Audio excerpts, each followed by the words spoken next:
New TEEJAYX6. If my computer gets hacked. When the family guy, they see I got some money, now they saying they my family now. When I took this bitch to the room, she pulled her panties down. Still in last place, cause you always somewhere lollygag. Leave that in the past, I ain't pulling up with Johnny Rancher. I heard you was sweet while you was in jail, you a Johnny Rancher. You going through with your bitch like Yvette and Jody. Popped the nigga, now he curled up like a roly coat. Jugged a foreign ass nigga, he was out from Podling. Stick my dick in the bitch and she started hollering. Shot myself in the leg and I started hollering. Someone said, what about Casher? I didn't want to have to do it this early.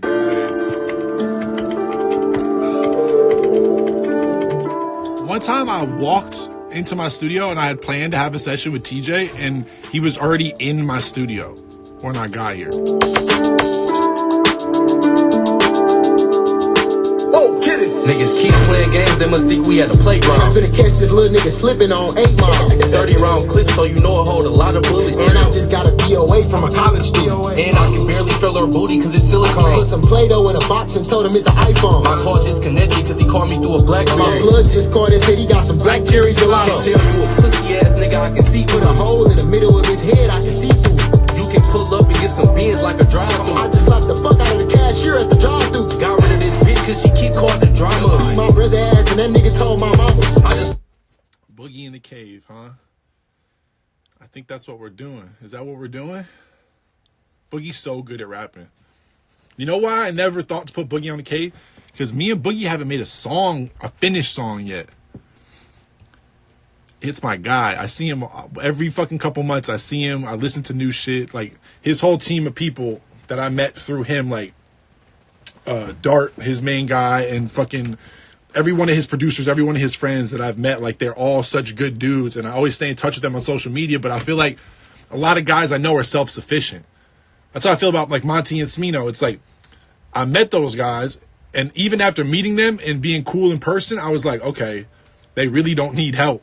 Like, there's no beat you're going to send them or, like, session you're going to have with them that's going to make their shit any crazier because they know exactly what they're doing. So if they ask you to help, cool. Besides that, it's just a friendly thing.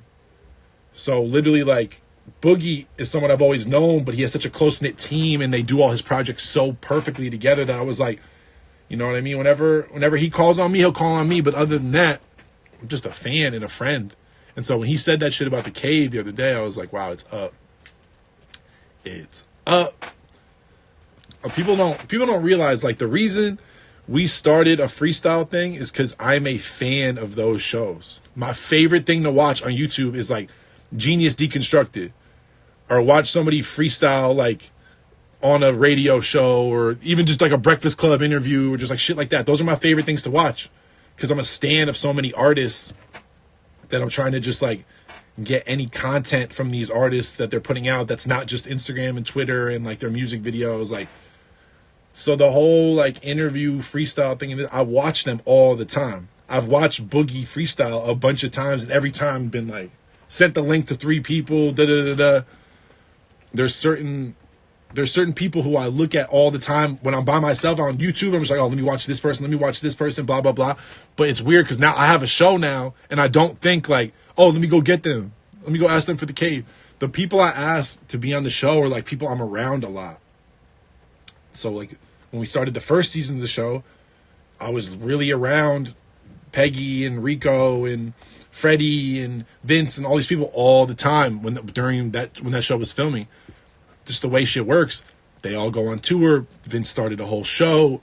Freddie just got fucking album of the year. Like, so many crazy things have happened for everybody on that first season that now they're all gone. And the people who I've been around lately, like, I was around Danny Brown, I was around Slow Tie, I've been around Omar a lot. All these people, like, that's why the show is what it is right now. It's not about who can I pick for the best freestyle. That's where people get confused. Like, people think it's like, oh, let's go get the fastest, craziest, best rapper. It's not really that. It's that, but it's not that. He said Alex Toomey put raw onions in his socks when he makes songs. Alex Toomey's whole room just smells like burnt hair. And he said that's how he likes it. He said he can't hear the snares the right way. whenever he's in just like a room with incense and shit like that. He's got to have like a uncomfortable situation. He said onions in the sauce. Someone said more Kismet. I do know more Kismet. How do I know that?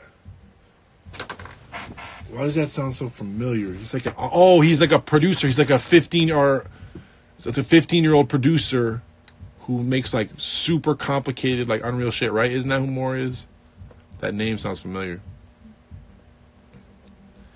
Shia LaBeouf in the cave. Wow. Shia LaBeouf in the cave, low-key might be hard. I don't know. That's the thing. Like, shit like that is weird because people bring up shit all the time and it's a good idea. Like, Ski Mask and Jid and Tierra and all that shit are like great ideas, but like, sometimes it's not possible. Sometimes they're busy or sometimes they just don't want to do that or whatever the fuck it is. I don't know them like that. There's a million different things. I can hit, you can hit anybody. If you have a manager and you know people at labels or whatever the fuck, you can get in contact with anybody's team if you really want to.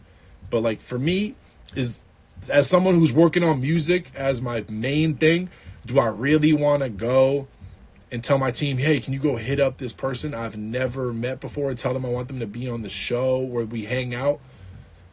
Shit's corny. It's so corny. It's like gonna feel weird. You'll be able to tell the first time I bring somebody on who I don't know. You'll be able to tell.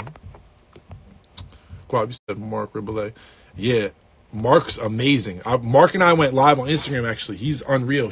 We've talked about the cave and shit, but like his live streams are its own thing. Mark does such crazy shit by himself that I told him I want to help him with his real music. Mark Riboulet is dope though, Quap. You're crazy for knowing about that, but you know about everything.